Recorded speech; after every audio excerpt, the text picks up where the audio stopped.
You are listening to WOOP-LP, Cleveland, Tennessee. WOOP FM is a broadcasting service of the Traditional Music Resource Center, and we play America's original music. Where'd the old town go? They moved it all north of here in a shopping mall.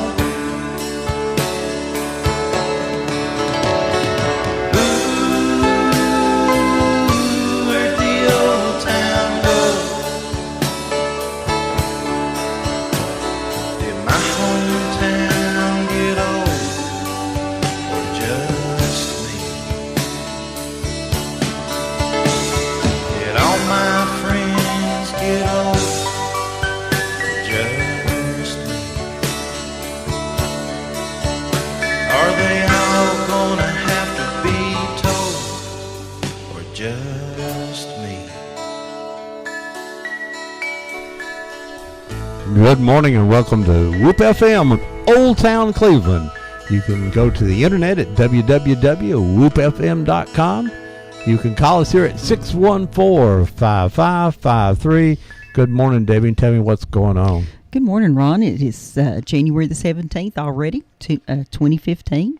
And our guest today, we have had him to raise his right hand and promise not to tell any lies today. He had that other hand crossed. He had his fingers crossed. Wow. No, folks, we have Hoyt Clark with us today, and it's going to be a great show. We're just going to talk about his growing up here in Cleveland and all the different jobs and interests that he's had over the years. And we've been trying to get him on the show for a long time, so we're real excited to have him here today. And I just wanted to remind everybody that you can see Fro Daddy playing live tonight with the Convertibles up at the Narlands from 9 to 1:30 in the morning. And this is also Sand Hill Crane Days. Yes. And we went by last weekend, and the cranes were coming in, and there's supposed to be about 12,000 birds in the area visible from the viewing deck this weekend. And it's today and tomorrow. And you can go by Birchwood School sometimes. I haven't heard that fact for sure this year, but usually there's vans that will take you from Birchwood School up there because there's not ample parking for a large activity up there. So they ask that you come and ride the vans. And they're they have chili and stuff they're serving there at the school and live events. Music a lot of times, and they have a lot of the rangers there that can explain to you the migration process and. Dress warmly. The wind coming off that river is kind of cool.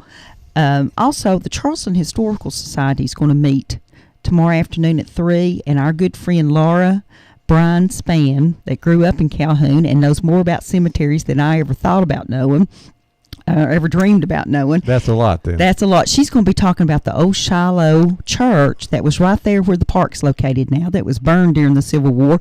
It was either loaded on the train and taken somewhere else, or it was burned. I don't recall, but Governor McMahon is actually buried in that little cemetery, and she has done a lot of research, and I know Ron saw the presentation that she did on the Methodist church there across the street, and it was a fascinating thing that she'd figured out how everybody in the cemetery was related. And so that will be tomorrow afternoon, 3 o'clock, right across from the football field in Charleston. And they always welcome our guests. They will be on our show on January 31st. The Charleston Historical Society will be talking about their past and their future. The National Park Service is coming in there, Hoyt, and going to be marking all the areas that were used during the removal and all the Civil War sites. And it's about time. That's a big thing. Hoyt, how you doing this morning? Hey, I'm doing great, man. How you doing? I cannot complain. I've known Hoyt Clark for many, many years, and he knew my dad, and I knew his dad, and so we've known each other quite a bit there. Hoyt, tell us who your mom and dad were. My dad was Fred Clark, and mom was Louise Clark. And what was her maiden name? She was Rapier, and Dad, came here. We moved down here when I was 7 years old from McMinn County. McMinn County. Yeah. Where did your mom grow up? She grew up in South Bradley County. Okay, and she's was a Raper? Yeah, Rapier. Raper. Yeah. Okay. Well, I have Raper relatives that up around Franklin, North Carolina. Which I think she has, there's some way or another related. See, her parents were, her mother was a Gibson, Wiley Gibson's daughter. Oh, And now, Ron's related to the Gibsons. Yeah. If you're related to the Gibsons, believe me, you're related to half of Bradley County. Yeah. well, I'm in one I'm way in, or the I'm in other. there too. Now, who was your grandparents? Who was Fred's? Fred and Ethel Rapier Mm-hmm. and W.O. and Darla Clark. Okay, and they're McMinn County folk too. Yeah. Okay, so you're a southeastern boy no matter what. Oh, yeah, right? absolutely. Yeah, so you've been here long enough for us to claim you now. Yeah. Now where did you live at growing up here in Cleveland? When we came to Cleveland, we lived on Walker Street, and I went to school, Mayfield School. And my dad was with Brown Stove, and he was with him for 25 years. Right. And Now how did he get started there at Brown Stove? He got a job there when he was about 20, and he enjoyed. Man, back then, I guess they were glad to get a job, and they. And then I guess the late Grover Brown, took a liking to Dad, and sent him to school. And At 20. yeah, and Dad, amazing. he. What did he study? He was in production control, time study. He went 2 nights a week, every week. So where did he go to school? He went to school in Chattanooga. So it must have been something just for that kind of work. you It think? was, oh, Okay. yeah. Mhm. Okay, that is really interesting. Yeah, and- so he nowadays you have to expect that you'll have 25 jobs in your lifetime because there's no loyalty for the people that hire I or the know people some that work have either one. 25 a year. You Yeah. know. Yeah. Did Sorry. you live down on Walker? You live down near Jeff Morlock? Jeff, I lived on down, yeah. I lived on Walker Street, and He lived right down there near the tracks on you're Central. exactly, yeah, right, yeah. Oh, so I got to ask this question. If you lived down there, what was your favorite flavor at Dooley's? Oh man, alive, I love that chocolate. Yeah, man, I love Well, it was John Cook who always said he only ate vanilla because he said a nickel was hard to come by, and he knew he liked vanilla, so he wasn't going to waste his nickel on a flavor he may not like. So he just stuck with That's it. a pretty good, right. And right. of course, everybody liked the grape too down there. That was Grape was the most popular, but I Yeah. love that chocolate. So growing up down on Walker Street, so when the assembly came to town, did you walk down for all those activities? Oh well, my parents wouldn't let me. They wouldn't let me. You thought it was Straight a too bad far. influence. Well, they said, they said that, I was afraid I'd, I guess, mischievous or something. I don't know. No, I Maybe can't get imagine lost. that. I can't imagine that. Well, apparently they knew you. No, yeah. Now, they do did. you have brothers and sisters? I have one sister, What is her name? I don't know. Diane Hamilton. I don't know if I know her or not. Yeah, well, I thought you would have, but yeah, Diane, she's the only sister I got. Is she here in Cleveland also? Yes, she is. Yes. And she, her husband is very ill at the present time. Oh, I'm sorry to hear and, that. Yeah, it's, we grew up right here. And my mind just went blank there. Tell us who you married and who your children are. Oh, golly, I married Cassie Heron. Bird, and my children are Maria. She passed away, and then Tyra Fowler, and Fonda, and then Stuart and Hoyt Jr. Wow. Yeah. So. And Where'd you meet your lovely wife? Oh, I met. Oh, don't look like you don't know. I You'll be in met big my trouble. wife. Met my wife a long time ago. Yeah, a long time ago. And we, we just. Just knew each other. Just knew each other. Oh, yeah. Is she local also? Yes, she is. Okay. Yes, yes. So So when you were growing up, you went to what school did you go to? Mayfield. Mayfield. Mayfield, Who yes. were some of the teachers over there at that time? Oh, golly, It's been a little while. Yes, it has. Woodrow Wilson Oh, wonderful. was a principal. Dee Frisbee He was like the assistant. And then I had Annette Hilliard, first grade. Second grade, Miss Sellers. Third grade, Miss Smith, W.W. Smith. Oh, okay. In fourth grade, Miss Walker. Oh, yeah, Yeah, you just- it's funny how you can still remember it. Oh, yeah. And, some So of the- at the time, did you have to buy your books at Cooper's bookstore, or had they already started issuing books at that time when you were in elementary school? No, they had, they gave us a Okay. Yeah. I thought Yeah. maybe it was about that time Yeah. that they had started. No, we had our books. And, What was your first job that you actually my got first got job? paid a little bit to do? I went to work for Arla Stone Cipher, Stoney Supermarket. And how old were you? I was 14. So that was over across from Big Springs Baptist Yes, Church. on Wildwood Avenue. Yeah. Yeah. And yeah. what do you remember about Oh, I had Arliss? the most greatest memories. Just a kid, and he gave me that opportunity, and You just did whatever he asked you oh to. yeah. He it meant bagging groceries, and then of course putting up stock, and then we had the he bought a lot of produce in tractor and trailer loads. And we got to unload those. Unload jewels, it. you Now, did know. he sell it all there, or was it? Oh yeah. Yeah. I mean, he had a heck of a business there in produce, fresh vegetables, watermelons, cantaloupes. See, at that time, all the little mom and pop shops didn't have very much fresh stuff, No, did they? no. So he was new, He was new and on top of it. improved.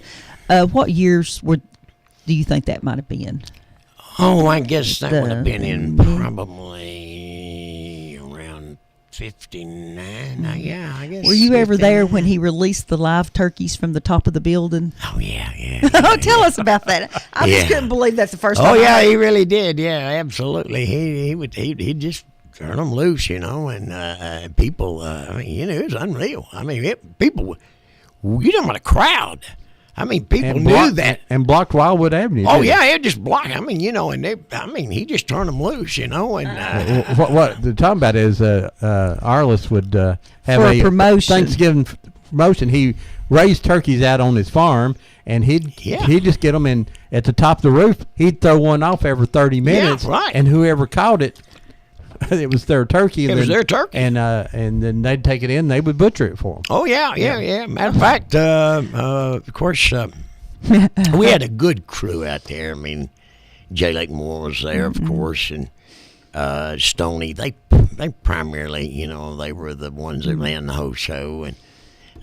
But I can tell you right now, we had a lot of fun. As a think, kid, Ron- those were precious memories. Now, Ron, your dad did primarily the butchering there. He was primarily the butcher. He was a yes. butcher. Is Yeah. that where he learned to make pimento cheese?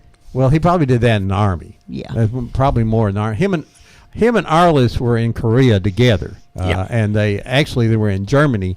They never got physically into Korea. They were in Sonntag, Germany, at a replacement camp. So every day there would be truckloads of sergeants come in that were being sent into Korea to replace the sergeants that were killed the day before. really? Okay. So so Arliss and them, that's where they knew each other from, and I think his dad learned to cook for the masses there. and of course there are crazy stories, and I know you were probably there when they locked me in the meat cooler all the time. Every time I come by there, I got locked in the meat cooler by somebody. I think that was that was the fun time, Ron. We and everybody that got was to laugh. That was a time too where you could hire the neighborhood kids to sweep your floor and carry out groceries and stuff. If they were mentally to the age to do it. Now they have to wait till the kids are 15 or something to hire them. I remember Arliss saying that there was people stealing his produce, Yeah. and he was up on the roof waiting for them to do it, and then they come by and he was going to shoot at them, just shoot down toward it, but hit one of them. Yeah. So he went to the Yeah. jail and says, "I don't know. Do I need to come turn myself in?" we Well, we had did have Arliss. that problem. They would come by and Arliss was on steal. our show a couple of times before he passed, and we're so glad that we. Oh, he's we one had of him. the, Debbie. He was a character. He was, and I have a lot of fond memories with him. He talked about the toys hanging up in his store, and he had a real hard time not taking them down and giving them to his own kids. The pedal cars. Right. Really Oh yeah. Oh, and all the deer heads he had in there. Remember? Oh. Oh, yeah, they He were. was a avid deer hunter. Yeah. Oh, yeah. And after I left Stoney's, I went over to Dan McDowell at Superior Cash Market on Central Avenue. Mm-hmm. And that was Dan McDowell, Clyde Humbard, and Hollis Pretty. They had the store over there, and Now, what kind of store was it? it was another cash market, Yeah. supermarket, yeah. And enjoyed that. Had a lot of fun over there. Used to, Dan McDowell would take me fishing. And we'd go night fishing. We'd work all day and go fishing at night, run the trot lines. Where would you fish at night? Oh, we'd go to the over on the river, and yeah. And Dan, he would say, "Little fishy in the brook, come and get on Thomas Daniels' hook." And we had a lot of memories over there, a lot of fun time. But those That's the were kind of place that you eat bologna and crackers and, Oh and yes, cheese absolutely. out on the water. And you enjoy it. Yeah, oh yeah. We had a lot of good times. A lot of good times. Now, since you was on Walker, you were probably close to downtown. Yeah. Oh yeah. So, did you ever go make the day of it on Saturdays in downtown Cleveland? I would go down there if sometimes my grandfather they would go down to the old courthouse, and they'd go down there and play checkers, and we in trade knives. They had trade knives and stuff. Oh like yeah, that, you got to know. whittle a little bit and trade. Oh the yeah, knives. yeah, and yeah, we had those were good memories. Yeah. Now, Did you ever see the snake handlers on Saturday there? No, The preachers? No, And if you had, it wouldn't take you long to look at them. Listen, I'd be like the song, "Where Do They Want That Back Back Door?" door, right. I'd be getting out of it. But yeah, we heard about them all the time. But where if I knew where they were going to be, I wasn't going to be there. You weren't gonna be there. Didn't have to worry about that. Do you remember the jockey lot being downtown? Or it was probably gone by then. See, I've almost trying to figure out when it was there and when it was gone. I thought maybe that might have been something that interested your grandfather. That was a little before my day. Now, did you go to Bohemia? Not as much Bohemia as I did to Princess. Yeah, Bohemia, of course, was there, but Princess, I always, that was Oh, a that's theater. that's where I started, the Princess. Yeah, oh yeah. And Yeah. was it still segregated quite a bit when you first started going? Was it still segregated?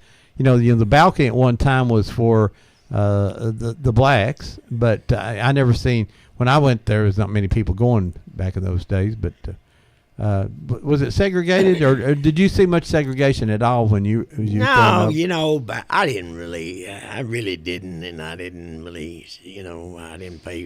It's just the way it was. It's just you the know, way it was. Yeah.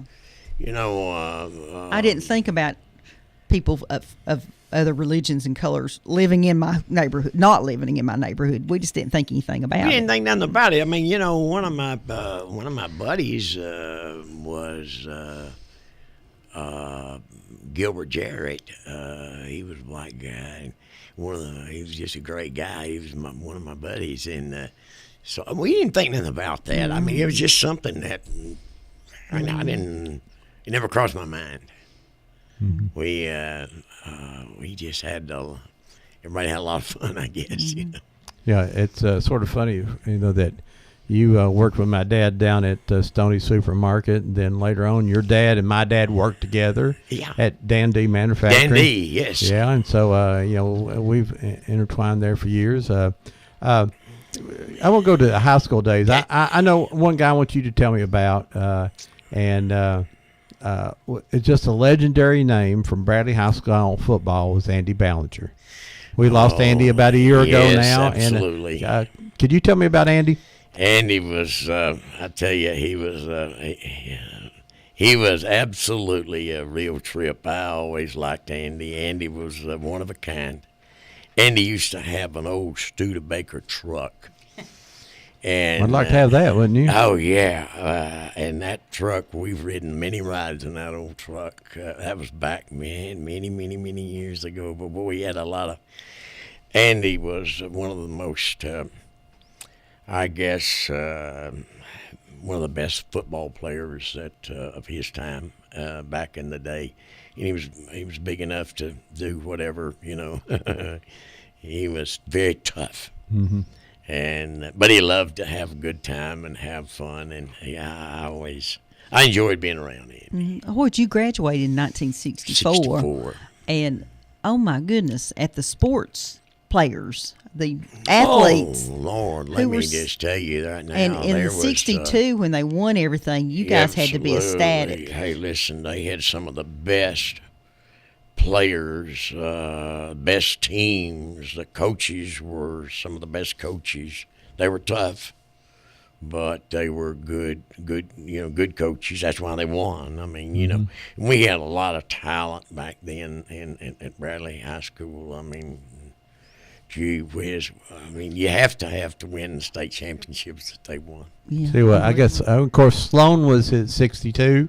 Yeah, Sloan. Steve. Well, that wasn't a Yeah. bad name. And Bob Johnson graduated with you? Bob Johnson, yes. He Bob wasn't Johnson a went bad- on to the pros. Oh, yeah, very good football Oh player. yeah. Those guys were just. Bradley. We were so blessed to have the talent that Bradley Central High School had. Of course, back then we were the only high school. Yeah, it wasn't split up. Oh no. Now, who was the principal when you were there? Well, Watson, he was the principal, and Bill Schultz. Well, and I think Watson was. Miss Clemmer was always. I was going to say, did Miss Clemmer know your name? No, believe me, she knows my name. Yeah, it's number 2. God bless her heart. She was, but I have a lot of memories about her. She chewed me out more times, and but it was all to make us better people. Mm-hmm. She was right on top of us. I mean, she was one of the smartest women, I guess, about children and teenagers. If you tried to mislead her, that didn't work. No. You make up excuses, didn't work. She was on top of her game. Steve Bivens said that him and a couple of basketball players had laid out for 2 or 3 days. Oh, yeah. And finally, His parents were gone. yeah, so And they were all staying at his so on the house. 3rd day, he came on to school, and then the other 2 just stayed at his house. So Miss Clemmer found him in the hallway, if I'm telling the story correctly, and said, "Will you call your house and tell so and so and so to come on to school?" Oh, yeah. She knew. I mean, hey, And, listen. Of course, Randy Fox probably knew her better than anybody. Well, speaking so- of Randy Fox, he just contacted me here on the internet when one says, and he says, "I hope you have your boots on today." That Randy. Oh, Randy, I always liked Randy and loved being around Randy. And Randy, Randy, I can just be around Randy, and he just cracks me up just being around him. Mm-hmm. A lot of fun. And speaking of Randy, our good friend Bubba had a little stroke a few weeks ago. Bubba Cry did did. he really? And I did I'm not going to know ask that. Randy to update me here to see how he's doing. I know that he Oh, was I working real was hard to unaware. get back to up on his feet, but so if He's, you got his number, you need to give he's still in Charlotte, I think. Bubba a call. now I'll have to say, just in case Bubba was to be listening, Bubba's not worried about his feet; he's worried about his mouth. No, well, as long as his mouth works, he'll be if okay. If Bubba's mouth worked, he'll be all right. Oh yeah, that's Yeah, for sure. Looking through the old annuals from Bradley, there were some like little music groups too that did like folk singing. Do you remember those groups? 2 or 3 people playing. I mean, No. it's probably not anything that you saw every day. No, Don't really remember that? I really don't. I didn't really. I just remember the old. We used to go. You're talking about in high school. We used to go to the Armory every Saturday night. They had a. They would have dances at the Armory. and they had a band there called the Spades. Mm-hmm. Every Saturday night. And what kind of music did they play? Oh, it was rock and roll. Yeah. Rock and oh, roll. yeah. Ooh, what your mom and dad say about you going to man that? alive, I'm telling you right now, we'd slip off and go over there. And of course, back then, I mean, we were in high school, and it was Spades were that's about where everybody went on Saturday night. I sure hate that we tore down the Armory building. Oh yeah. Well, that was we should have that fought was a little bit well-built harder to building, save that I one. promise you. But we had a lot of good memories. Every Saturday night, was the National Guard. Now, when you Who got, put on those dances? Do you even remember? Who put those dances on? You know, I don't. I think it was the National I Guard. believe. I Was think it? Ron's right. I Yeah. believe it was You know, the because Army. I remember going one time, and there just wasn't like. I guess the National Guard was doing the security in the door and stuff because you didn't see anybody misbehaving necessarily. No, I mean they really. I think that's true. You know, I remember. You know, like Pinky Blackman and those guys. I mean, they were always there. You know, I mean, Blackburn. Yeah, Wow. it was. I've got a picture up here on the screen now. Do you remember that area right there? That's between the gym and the auditorium. Oh yeah, Bradley High School. Oh yeah, Bradley Central High School. And Yeah, all the girls have on dresses. Oh yeah, yeah, that's true. Yeah. The update on Bubba is that he's back home, but he's still working on the walking. So we wish really? him good luck on that. And it's Yeah, Bubba, I did not know he had had a stroke. he had a I little sure stroke. hate that. Now, folks, we're going to mention who's going to be on the show next week. We don't have to use last names because everybody's going to know who we're talking about. We're going to have the Snake Man and Fat Cat on, talking about the street racers and the That's all fast you need to know. cars and the fast women, I guess. But we've been trying for a long time to get them to do a And show. maybe we can get Snake Man to tell us why his nickname is Snake Man. We've heard the story, and I think that if reality shows had been around when Snake Man was young, Snake Man would have been a reality show. Oh, I think that's probably So possible. what was your yes, first yeah, car, yeah. Hoyt?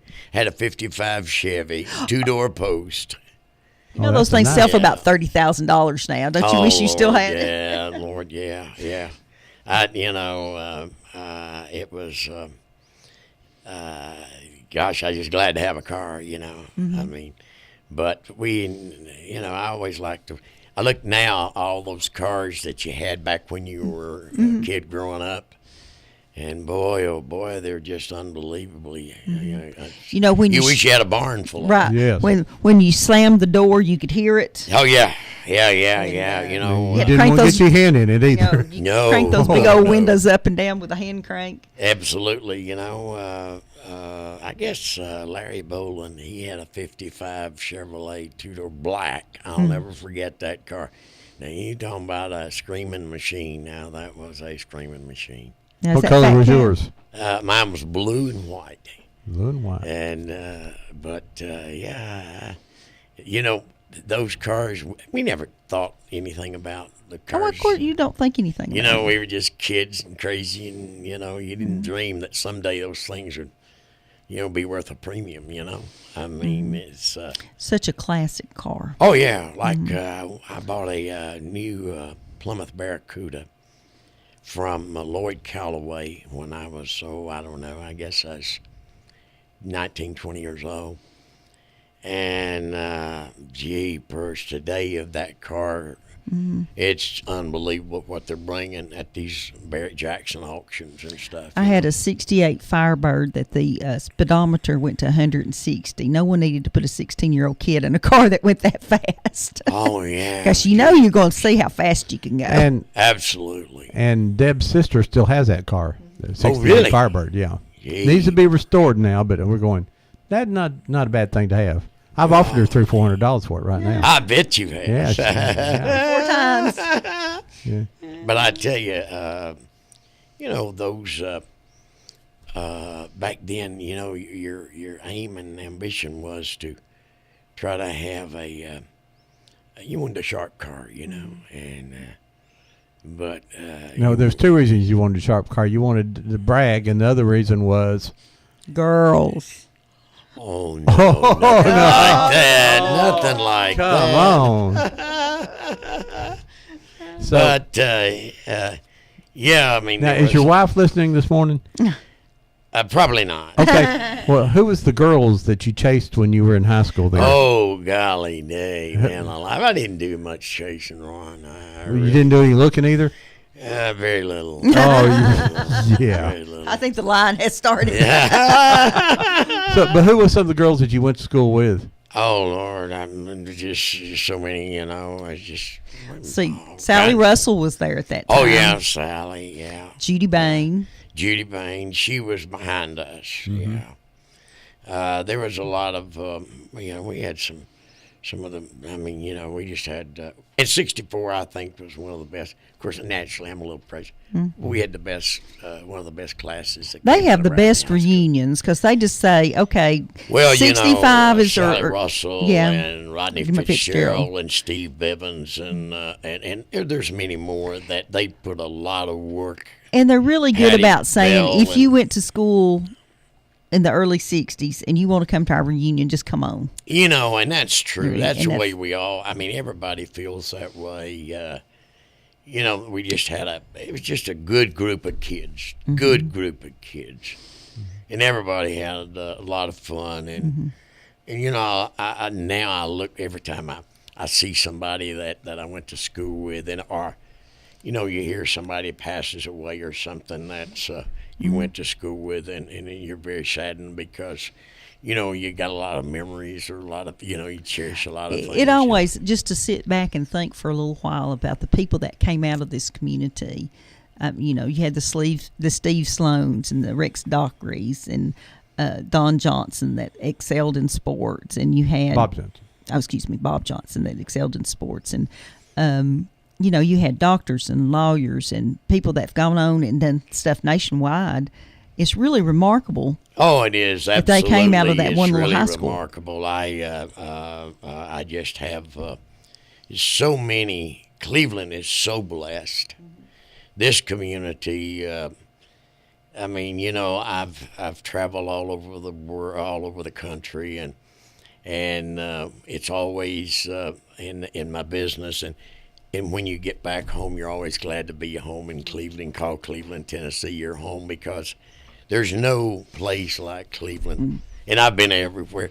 And it's hard to find any place as pretty as Cleveland and Oh, Polk it's County beautiful. and the river. It's. I had a study done one time many years ago. We were looking at some property, and I was trying to get a handle on exactly what the Cleveland, what this area, you look at Ocoee Mountains and Chilhowee Mountains, and if you look at all of that, we had a study done by Pennell Kerr and Foster, and this area, is got as much promise as the Gatlinburg Pigeon Forge area. I agree. If you look at it. Let's get this call. Go ahead, caller. You're live on Old Town Cleveland. I'll give you $500 for that car run. Oh, I bet you would. Well, you'd have to get to my sister-in-law. Yeah, it's a I just maroon. think it's not for sale. It's a maroon colored, and Deb used to drive it. And as guys would come back from Vietnam, said I had one of those before I went to Vietnam and tried to buy it from her all the time. Leave notes on my windshield. My first car was a '59 Pontiac. It would go forward, it wouldn't go backwards. Well, that's what in You had life. to- If you can always go forward, you're doing all right. You have to do strategic parking that way. Yeah, I want to ask your guest if he knew you with Chester Goins because he was considered the checker champion up there back in them days and playing the old courthouse baseball. Did you say Chester Goins? Yeah. Oh, he was a kid. He probably wasn't paying much attention to their names. No. This was early '60s. And he was, they actually named him Check because he was checkers, and he was. I used to go up there and try to watch him, and he would always shoo me off because he said I made him nervous. But yeah, I'd say that he just knew faces and didn't know names as a kid. Oh, okay.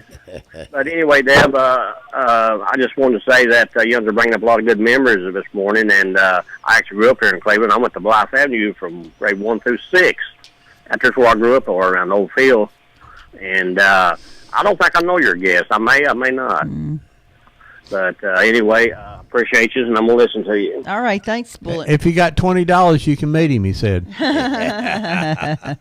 Thanks, Bullet. Bye bye.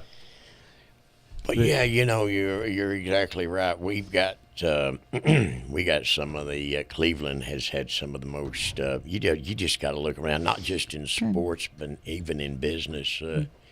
Oh, you got the phones going now, Yeah. Hoyt. Good morning, live on Old Town Cleveland. Good morning. Good morning, Miss Ella. How you doing? Hey, I feel great this morning. You know where I went last night, don't you? Walmart. They've got more beer than Pokey's has. You went to Pokey's last night. Yeah. Did you get drunk? No, I just drank 2 beers. 2 beers. That's what they all say. Back when I was a policeman, you pull somebody over and say, how much to drink? They said 2 beers. I didn't see Mark though, unless he was hiding from me. I don't know if he was there or not. He probably right around the corner checking you out. I know Mark. Yeah, always taking pictures. Uh-oh. Yeah. Well, I was dancing with 2 guys. They both wanted to dance with me at one time, and one of them didn't want to turn me loose. You know, That's fun, though. this is a family show. Be careful now. I know. I was up there by myself dancing for a long time before anybody else got up there. All I right. told that girl on the stage, I said, look at this. I was here, I am, soon be 77 years old, and nobody else dancing but me.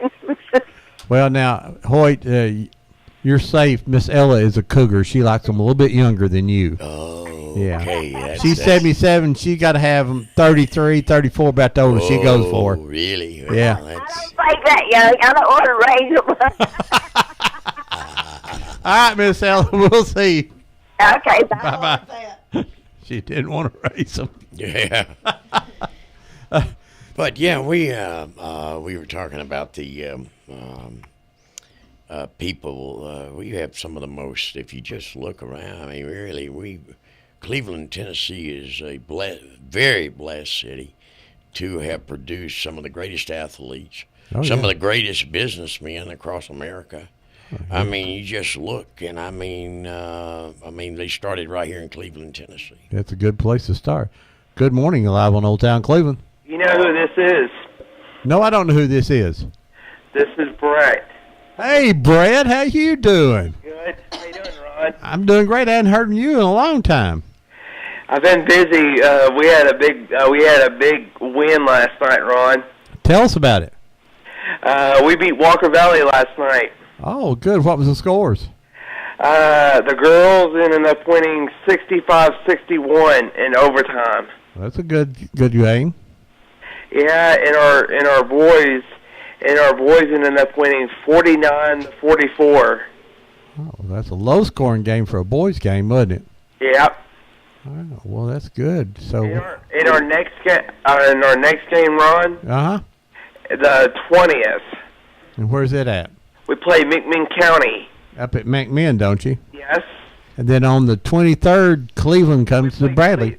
We play Cleveland at Bradley. Yes, on the 23rd. All right. All right. Hey, I was going to let everybody know. On Monday, watch Florida and South Carolina play Monday. Okay. 23. She's a graduate from Bradley Central. Is that Brooke Copeland? Yes. All right. Brooke Copeland be on TV. Yeah. So I want to watch that. All right. All right. Well, thank you, Brett. All right, you too. All right. Bye-bye. Hadn't heard from Brett in a while. Hoyt. But yeah, Cleveland and Bradley County has been very blessed. Yeah. Well, you know, if you look back at the beginnings of Hardwick Clothes, Hardwick Stove, Magic Shelf, all those Dixie Foundry all started here. Oh, Hey, every one of them. Yeah. Yeah, right. Go ahead, caller. You live on Old Town Cleveland. You had to bring up them old first cars, didn't you? I did. Hey, did you ever know Ed Barrett at Cleveland Motors? Sure. He supposedly got my first car till today. It's a 57 Chevrolet convertible. Ed Barrett was he was police commissioner Yep. here. Where is he now? Someone told me, Ron, he's down in Florida. Oh, is he? Yeah, that's what I understand. I heard he turned down $60,000 for that car. How much did you get for it? $200. Bill $200. Harper at 58 Boat Dock. Who are we talking to? Bill Key. Okay, Bill. Gee, yeah. Oh man, that car was something else. Come from the factory, 3-speed in the floor, bucket seats, Mickey Thompson valve covers, electric fuel pump. You sold it for $200. I traded it. His salesman down there was slick talker. Offered me anything on the lot for it. And I traded for a 61 Falcon. That you went downhill a little bit. Yep. Well, I just thought I'd call a minute. See y'all later. Hey, thanks for calling. Howdy. Boy, the things that brings back that memories, your cars and the. Oh, Now, yeah. you Yeah. did you get to eat out much when you was a boy, or did when you were older? I mean, when did you start eating out? I mean, back when they didn't used to be all these fast foods, McDonald's, and all that. And, Oh Lord, no. Matter of fact, you had if you ate out, you had the Spot or you had the Grand Lunch or, I mean that was, you didn't have. Well, of course we had lawns down in country. On Sundays that's Yeah. where you went. But just. Well, now was the Chow Now open down there on South Lee, where the Rebel is? Yes, now? it was. I mean, back when I was a teenager, yeah. Do you remember when they actually? Corky McGowan had, his Sugar family and had Spice. Sugar and Spice. Corky. You didn't spend any time in the mud hole back there, did Oh, you? the mud hole. Yeah, that was all a part of, you just hung out down there. You remember when the Chow Now opened and it had that old garage, and you actually drove through the garage to pick up your order? Yeah. I mean, that was the first drive-through. Yeah. You drove through the building to get your burgers. I thought that was interesting. Oh, yeah. Now, Deb, you never did eat at the Grand Lunch, did you? No, I don't. Well, no. now I live too far out in the country. now, I this ate in the kitchen. When you walked in the door, now I can't remember the names of all the people worked there, but neither can I. but when you walked in the front door and you ordered meatloaf, mashed potato, green beans, and slaw, someone put it on the plate as you ordered. By the time you sit down real good, your food's there. There was Yeah. no change in your order. Oh, no. No. That was, I'm trying to think, that was Clyde Osmond. Yeah, Osmond, yeah. Right. And somebody come in one day, knew the guy who would yell the food and who put it on the plate. And yeah. Well, and I think I'd like to mention here that the Spot is open for breakfast now, weekdays and Saturday Who mornings. has the Spot now? I don't know. Kathy Baum is the new manager down there, I think, and she makes big old made from scratch cat head buttermilk biscuits. And they have the big spreads. So go down and get you some good breakfast down at the Spot. Help 'em out. Back the guys that were back there. Let's see, there was Tommy Trotter, Lyman. You remember him? Lyman, Pendergrass. And then JB. Paul, and then Chester. Chester, yeah, I remember Chester. Purple. Are they? Now I know Paul's passed away. I think most of those guys are Yeah, gone now. And I know Yeah. Tommy's passed away. Yeah, it's changed hands 3 or 4 times. Oh, I know. but, but, did you ever watch them throw the Coke bottles and the hamburgers? Yes. Man, they could throw them. I mean, they were real good at that. Yeah, it was, people, and of course you had to get a Frosty, stand there and get Oh, you had Frosty. to. Oh, You just yeah. had to. You just had absolutely. I had know to. my dad bring me into town, and we'd go in there, and I'd want a cheeseburger. I was a little bit bigger than Jay Lake. Yeah, you were a little bit. a lot bigger than Jay Lake. But we'd sit there, and I'd have to have 2 hamburgers. But for some reason, they always knew that you was going to eat another hamburger, and you say, "I'd like to have another hamburger," and they almost It's right there. It just sit right there. Oh yeah. And, And chili. the chili. Oh, They sold more chili, I guess. I don't know who ended up You with that know recipe. why it tasted so good? They never did clean that pot. they never did. There was a crust of chili at the That's top. probably true, Debbie. That's probably true, yes. There was a crust of chili around the top of that stuff. And, Yeah, that's for sure. And it just. But that Debbie's probably right. They never cleaned. Never cleaned that pot. Absolutely, it was. Man, they sold a world of chili. And I mean, Frosties. everybody would come there just to get their chili. Chili and Frosties. Oh yeah, absolutely. John Cook and his wife, they have worked for years to replicate that chili, and I think they've about got it figured out. But they'll go, no, that's not it, and have to cook some next week. You Oh, go, really? Oh, and so yeah. Wonder who ended. That was a recipe. I think the guy that owned that place was out of Atlanta. Somebody told me, and I don't know who had that recipe, but they had to know that recipe. Steve Hickson's dad worked in there also before he went to the Town and Country. Oh, really? Yeah. Okay. Yeah. And, Okay. that was, but now something I have. It's a guarded secret. It's in a vault. It is the Dooley ice cream grape flavor recipe. Oh, you do I have that. have that. I've shared it one time, and the guys down there on Key Street at Scoops and Burgers, who eventually went out, was gone. Right. He had his own ice cream maker, And he was from the north. He says, grape ice cream? I've never heard of grape ice cream. I says, let me tell you, you start making grape ice cream and say it's the Dooley recipe. He thought we were nuts. He says, well, he'd make a gallon first off. Really? Sold that out. We announced it here that it was going to be there, sold out. He made 5 gallons, it sold out. Sold 15 gallons. So people were coming in buying pints Quarts and and taking quarts. Oh, back yeah, to yeah, Atlanta. yeah. And he said it got it. So he said people come in. He says, well, we got Dooley's grape ice cream, and they'd say yes. He said, well, then you're from Cleveland. Mm-hmm. He said, but there was people driving from South Pittsburgh and from up in Just to Pearl. get the ice That's cream. good. When grape an ice article ran in the Chattanooga Times. And everybody said it tasted just like. Now it may not have tasted anything like Dooley's, but it was just the fact is that you were eating grape ice cream, and you don't buy grape ice cream anywhere. No, you don't. No. And No, so- it was kind of a funky thing to me, but I think it's just your childhood memories make you think that it was really good. Yeah, I think that's probably So- You know, pretty I good. know that in Mrs. Ellen Campbell's books that she gave me before she passed away, she had a slaw recipe in there for a hamburger that was called hamburger slaw. And I made some of it. And it was an awful lot like the Lottaburger slaw that they put on their burgers. And so I think that there were some folks, and that was supposedly came from the Greens restaurant. Do you remember Greens, kind of maybe? I believe it may have been right in there where Cafe Roma's at. Maybe in a real small building. But anyway, Remember, there's a lot of recipes like that in her books, just randomly stuck on pages that really? I've tried a couple of them. you remember Roy Odom? They called him Oh, Pino. yeah. Pino. He makes Oh, I You the know, know he Pino. had that slaw recipe. Now, hot you can slaw. still buy that at Burger Chef. Yeah, Not Burger I yeah, think Burger Chef, yeah. I think for what was it for not only the Starview but for several Everybody, restaurants. yeah. But he had the best recipe. Yeah, yeah. Oh, amen. Oh. Amen. It Man don't burn alive. you up. It's got a nice burn to it. He came, Absolutely. he came in and sat right where you were and talked about it one day. Oh, did he really? Yeah, He had a Pino. ball. Yeah. Hey, he- go ahead, call. You're live on Old Town Cleveland. Ron, I forgot to say this. Of Jim's golf at Leavenwood, you remember A.J. Arthur? He was a friend of my family's, and I used to do his swimming pool, and he passed away on it. And I was like, AJ Officer?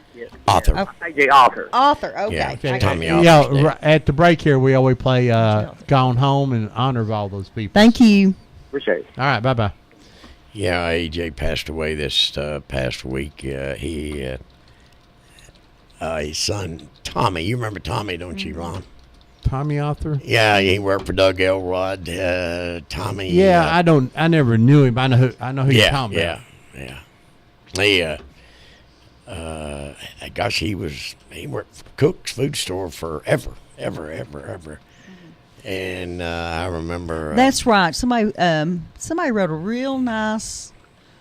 I guess was it in the newspaper that someone was talking about seeing Rick Norton? I think was talking about getting to know him, and it was a really good article about him working at Cook's. And, Oh gosh, I yeah. guess most of his life he worked at. I guess all of his life he worked at Cook's. You know, I remember Cook's when they were downtown, yeah, and Jess Cook. Mm-hmm.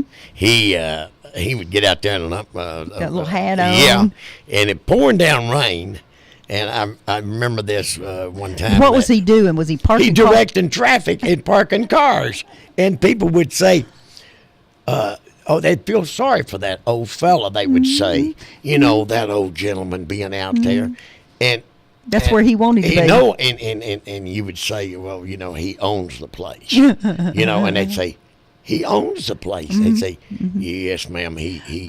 Doug Doyle Palmer brought in a wonderful picture of his dad and Mr. Cook, and I put it online. And so many people talk about they always remembered seeing him with his hat on, and he was always in the parking lot. Always, and he was. That's exactly right. Yeah, he was. Those little white starched shirts and those little skinny white ties. Oh, absolutely. You know, But now, had they originally been up there where Bank of Cleveland is now, or no, they were on the other corner. On the from other the city corner. park. You know, there's a building there. yeah, the building's still there. I remember it You know being what I'm- there, yeah, but I think yeah. it was downtown somewhere earlier than that too. Oh, was it? Yeah. That Well, was they before had my several. Yeah, way before our time. Right. They were over on close to Dooley's Ice Cream. and then they were Really? down at Weatherly Switch. They had one way out in the country when Really? they I first never knew started. that. Now it may have been MC's dad. I don't know. But then Carl's then of course Carl Cook, and then he had a brother, JD. But JD never was, I don't think, that active in the grocery business. But Carl, he took the ball and ran with it, Yeah, in the grocery business. Well, yeah, you that I remember as a boy that we went to Cook's, to get your groceries. yeah. Yeah, Sign that those was a little big tickets. time. And if Yeah. it was Hey. pouring down rain, he would be out there directing traffic and helping people, And I remember I thought it was hilarious, people feeling sorry for him. And, they didn't know who he was, you know what I'm saying? Now, And you, it was hilarious. do you remember the Big Apple grocery store? Big Apple, yes, yeah. And the white stores at the village. Yeah, the right here. I was right going down to. here. That's Yeah. what my next question was. What did you think as a young man when the village was being built? Oh, it was the ultra modern place to be. I mean, this was the. You had all the stores. The village cafeteria. bowling You had the old village cafeteria. You had the bowling alley downstairs. That was by, Gary's Wallace's dad, Marshall Wallace. He managed the bowling alley. Oh, I didn't know that. Oh, yes, and Gary's got a pretty remodeled car. yeah, That he red does, one? Yeah. And but Gary's father, he managed the shopping center. He managed everything at the back in that day. That's I where did not know that. I learned to shoot pinball in the bowling alley. That's where I shot Is that right? pinball. Yeah.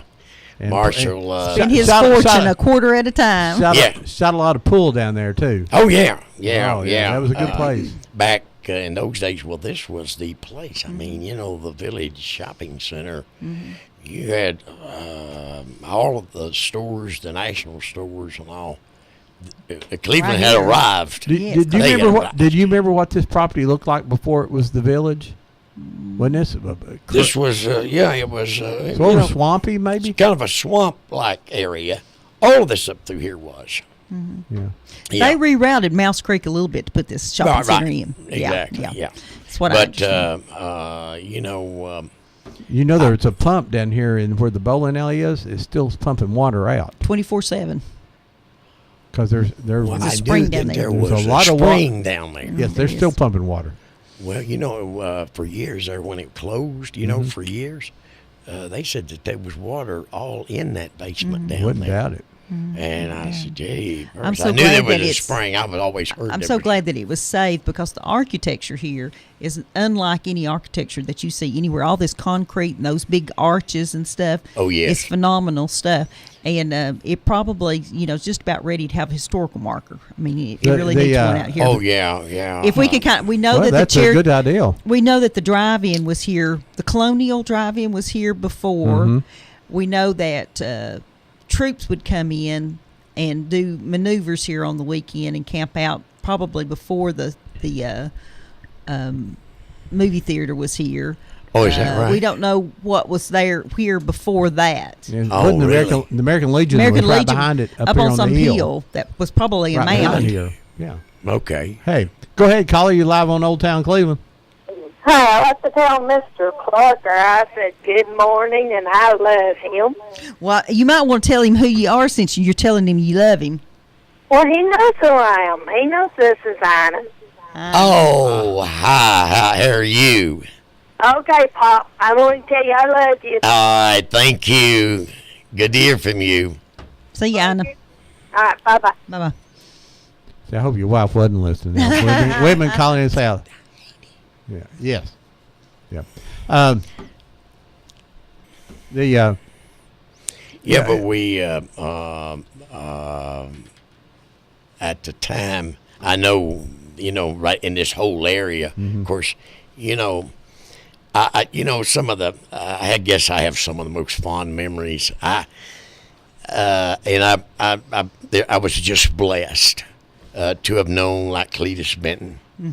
Cletus always, he was like a mentor of mine. He always gave me good advice. And I never will forget one time I was just a young boy getting started and trying to get up in life and get ahead. And he told me, he says, now Hoyt, let me tell you something. Always be real nice to the people that you meet going up that ladder, because that's the same people you're going to meet when you come back down that ladder. And, things like that, I always just, but if it hadn't been for Cletus Benton, we wouldn't have had Keith Street and up through here. I mean, that's a known fact. Yeah. And just like George Calfee, I always loved George. George, I have a lot of fond memories about George. George Calfee is probably one of the most brilliant businessmen that I guess that that I ever knew as far as a marketing guy. The milk situation, for example, that was a mastermind. That was totally a mastermind. Only George Calfee could have come with that. For anybody that's listening that don't know, he ran Gibson's. He brought Gibson Discount Center into Cleveland. Yes, which was like a Walmart. It was, and it's day. I had never been in a Walmart, yeah. And that's what a Walmart. When I saw the first Walmart, I saw that's what it was. You could buy everything there. Ron bought a bass guitar there. I bought my first guitar there. Yeah. He challenged the fact that there's a price set on milk, and you can't charge less for it, and he charged less. Is that correct? Is that something? That's exactly true. And they said, they called him. I remember this very vividly. And they called him and told him, said, George, we don't want to come and arrest you. Because but you've got to come down and turn yourself in into jail. And George, he said, now let me tell you something. If I have to come there, you have to come to my store and load me in the car and take me to jail, because I'm not coming anywhere voluntarily. And they said, why? I mean, well, George, you just come down and sign your name, and he says, no. You got to come and arrest me. Well, let me just tell you, part of all that was part of his promotion. Put him on the map. I'll never forget it. He ended up, they arrested him, opened the back car, him in handcuffs. He made them put him in handcuffs and everything, and put him in the back seat of the car, and had every cameraman in America or in this area there taking pictures. Genius. And in the headlines of the newspaper, Calfee goes to jail for his customers. It was unbelievable. Let's get this call. Hey, go ahead, caller. Good morning. Are you there? Yes. Hey. Go ahead. You're live on the air. This is Doyle Farmer. Hey, Doyle. Hey, Doyle. I just wanted to remind you that J.D. Cook also passed away this week.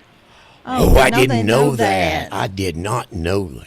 Well, it was just in the paper one day, and but anyway, he was my first supervisor or boss, I guess, when I was junior and senior in high school. I bagged groceries there on the weekends for him, and hated to see him pass on. But I worked with AJ also, and down at the spot, they also had a Frosty that, in addition to the Frosty, they had a milkshake, and they made it in a metal container, and then they would let you have the metal container and a glass, and you would pour it out until you consumed it. So I always had one of those with my hamburger. I remember that too, and I thought that was the coolest thing, that I got to pour more into my glass. It was. Yeah, that's cool. Then all frosty, yeah.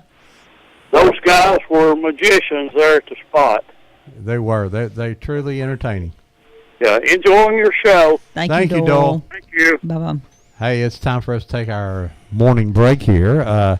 We'll be back in just a few minutes. Every Saturday morning at our break, we play a song called Gone Home, and it's for all those people who passed away, Mr. Cook and A.J. Arthur. And, of course, there are many others. Many other people, and so and then all those people who've died, unfortunately, in terror events across the world. This goes out to them also. And folks, we'll be back in just a few minutes. I hope. You are listening to WOOP-LP, Cleveland, Tennessee. WOOP FM is a broadcasting service of the Traditional Music Resource Center, and we play America's original music. WOOP FM is a non-profit community radio station that is made possible by generous donations by individuals and the following sponsors. Check into Cash. The cash you need is closer than you think. Get an auto title loan today for up to $2,500 at Check Into Cash. You drive home with the cash in your pocket. Visit Check Into Cash for an auto title loan today, or get a payday advance for up to $425. Call toll-free 877-262-CASH. Title loan amount determined by value of car and ability to repay. Borrowers often use payday advances over a period of months, which can be expensive. Restrictions apply. See store for details. If you need a little green, Lending Frog is making deals. He'll lend you cash on any kind of wheels. Borrow just a little, or you can borrow big. Lending Frog is a new financial gig. It's hip to hop into cash.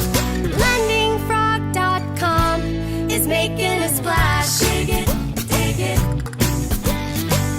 Dig it, dig it. Hello, my name is Andy Figglestaller with Ed Jacobs & Associates. We are an employee benefit and insurance broker in business for the past 20 years. The new healthcare law, also known as Obamacare, has finally arrived. The law is complex and the choices are confusing. You have questions, we have the answers. It is our passion to find cost-effective solutions for every client. The solutions will be different for every person or business. Let our knowledge, experience, and passion go to work for you. Contact us today and let us assist you through this process. Our phone number is 423-473-0202, or you can find us on the web at edjacobs.com.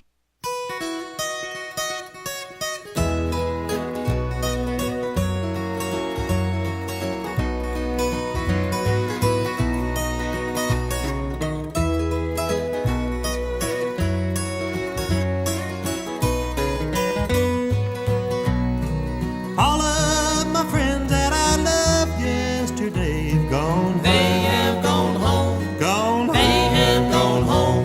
The songbirds are singing, the dells seem to say have gone. They have gone home. Gone. They have gone home.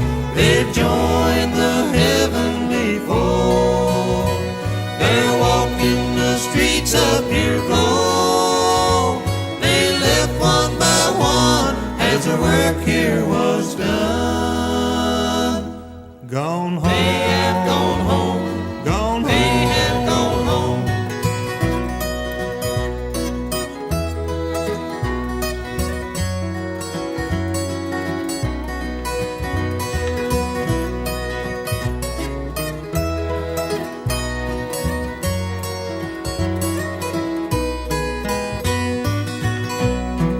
Life here is lonely since they've gone before. Gone. They have gone home. Gone. They have gone home. The old weeping willow that stands by the door sadly sighs. They have gone home. Gone home. They have gone home. They've joined the heavenly fold. They're walking the streets of pure gold. They left one by one as the work here was done. Gone home. They have gone home. Gone. They have gone home.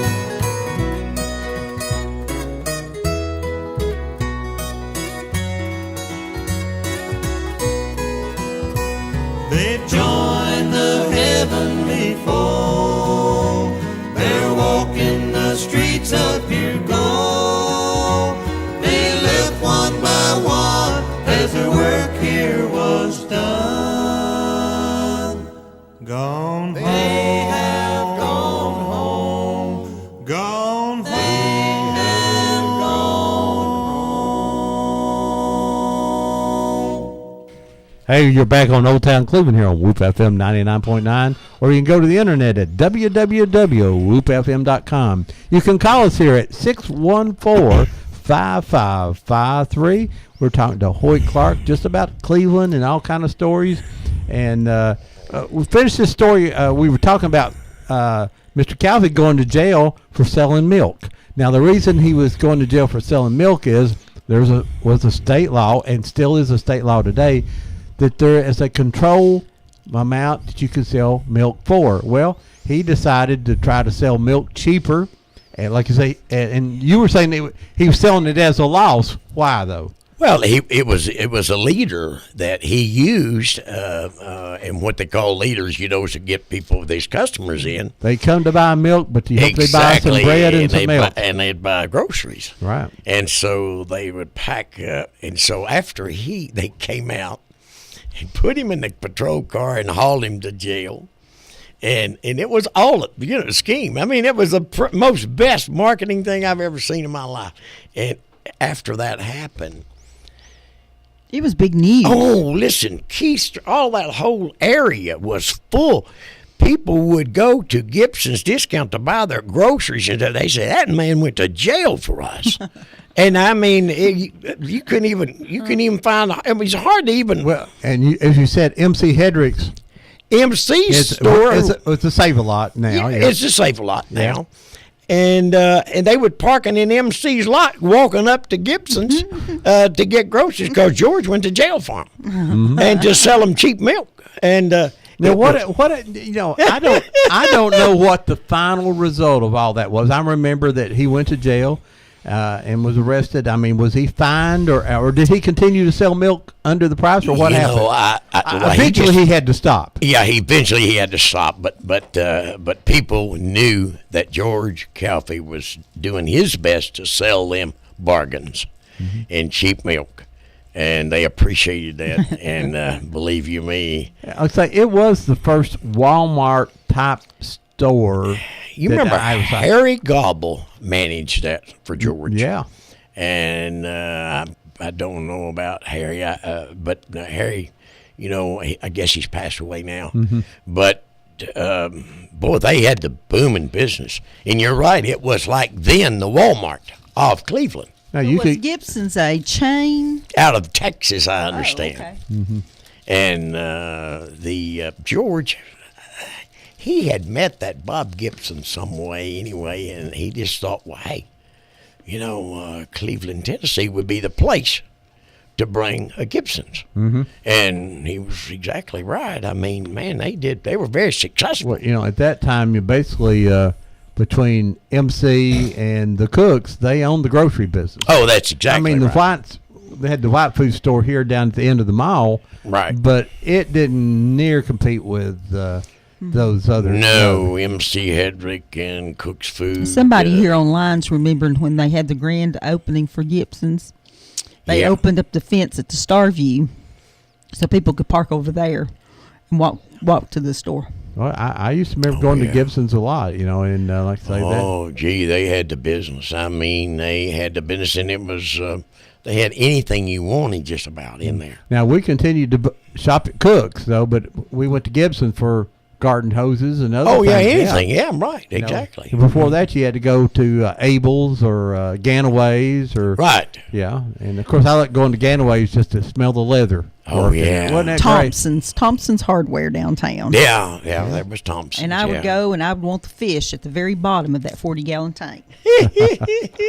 Whichever one was at the bottom. We had, there was back in the Lackeys had an Otasco store. They had the Economy Auto at one time. Yeah, it was called. Yeah, the Lackeys and Chase's was there on the corner. And Dean Chase. Yes, they had Chase Appliance. Ed Lay had Lay's. Then it was Lay's 5 and 10. Yeah. I like going down the side street, going down the steps. Yeah. And they had marbles down there. That's where I bought my marbles, and I went upstairs and had to get some of that popcorn. Right. Oh, that popcorn was the best smelling popcorn in the world at Lay's. Yeah. They were right there on the corner for years and years and years. Lay's 5 I don't and remember 10. going to that one as much as I went when it moved down to 5 Points. Oh, yeah. And then there was Woolworth on up the street. Across from St. Luke's. FW Woolworth. Did you ever shop at CL Wilson's? CJ's Wilson's? CJ's. Wilson's. I've been in there a few times. It was a little bit fancier than what most of us would in the 60s. Right. But now he still was living in the 40s and the 30s, wasn't he? Oh yeah. I think he was there. I'm not sure that anybody was shopping there much at that point in time. Well, I agree with you. He was kind of sitting out on the sidewalk talking to people. Yeah, but he was up in years. Yeah. Draper and Darwin was downtown. I remember. And the Davis shop. Oh yeah, Western Auto was right there on the corner. I worked at Western Auto right there on the corner. Who did you work for there? Was Doug Alsop when I went there, and then Jim Haney was the manager later. Then you had what did you do for them? It was a company-owned store. I was a salesman for them, and we used to we would go there every morning. We'd go over to Johnny Holden and get some coffee. Start the day. Good morning, you live on Old Town Cleveland. Now, I got a question for you, Ron. Go right ahead. Put your thinking cap on. All right. So, when you was young, and we talking about maybe teens, all right, who had the best bakery in town? The best bakery? Yes, ma'am. Uptown there, the only one there was right up there on the square. What Townhouse Bake Shop. Townhouse Bake Shop. Arthur Gilbert. Arthur Gilbert, yep. And then they must have split when the one opened up down here at the Village. Yep. Which you can still get their thumbprint cookies to That's this day. That's the same family. It's the same family. Yeah. And Townhouse had a restaurant up there too. Yeah, for a short period of time, probably mid-70s. Townhouse. That was Norval Hayes at one time for several years. Norval Hayes. I never tied him to that. Now, yeah, Jeff. It was right. If you know where the post office is downtown, it was on the north corner, right on the other side. Fennell's law firm is now. Yeah. Right, Conrad Fennell's. Yep, right. They were on the corner of Fennell Building. Jeff, I know the answer to food questions. And then Townhouse is now up on Keith Street, of course. What was you saying? 25th Street, Keith Street. Say again, Jeff. Do what? You asked a question there? No. Well, I've got two comments. Okay.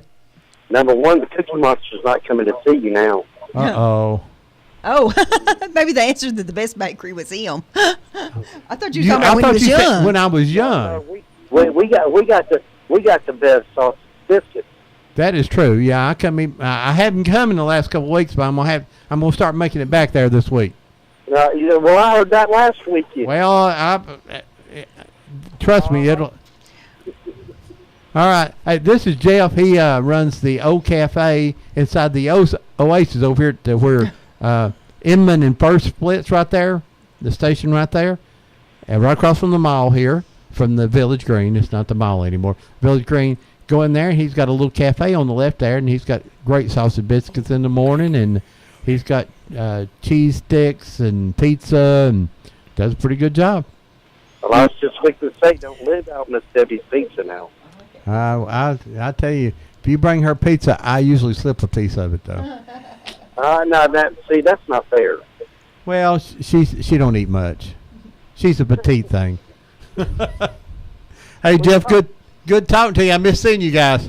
We miss you too, Ron. All right, we'll see you soon. Yeah, bye. Bye. My friend. Yeah, you had the Townhouse Bake Shop was there. Townhouse Restaurant was beside of it. And then across the street, you had Earl's. It was Earl's. Before Earl's, it was Donnie and Ronnie Osmond's father. It was Clyde's brother, and I'm trying to think. I know everything about him but his name. Okay. Yeah, I remember. What was it called? Well, that's what we can't remember now.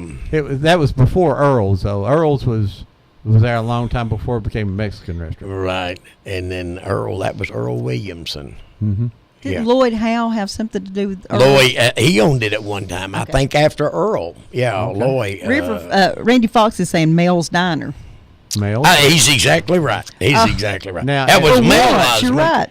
Mel Osmond was Donnie and Ronnie's father. There we go. That answered two questions. Exactly. And Randy's you had good snack bars at Moore's Pharmacy. Oh, yeah. And what was the Central Drug? Central Drug Store, and then you had Dooley's Drug, not Dooley's Ice Cream, but Dooley Drug Store. You had Dooley's Drug Store, and you had Doc Stickley there at Central Drug. That's right, Doc Stickley. Doc Stickley. Boy, yeah, boy, that goes back, doesn't it? Yeah. I remember that. And then mean, had on the other corner over there. You know, they all had the little. They say how old was Doc Stickley when you were a young boy? He had to be. He was. Golly, he was up in his 70s, or I guess back then, like and I was just. Didn't he start that in the 20s? I guess he did. Didn't he was way Central back. Drug? Oh yeah, Stickley. Doc It was Stickley. way back. Now, was you born at Specs, or you was born in McMinn County? I was wasn't you? born in Epperson. Epperson, all right. Yeah. So, but you remember Speck Hospital? Oh, Where yeah, was down on the corner. Where was yeah. Epperson Hospital? In McMinn. I know, Athens. but was it down close to the river, or was it up on the other end of in No, middle? it was right downtown. Downtown, okay. Yeah. Mm-hmm.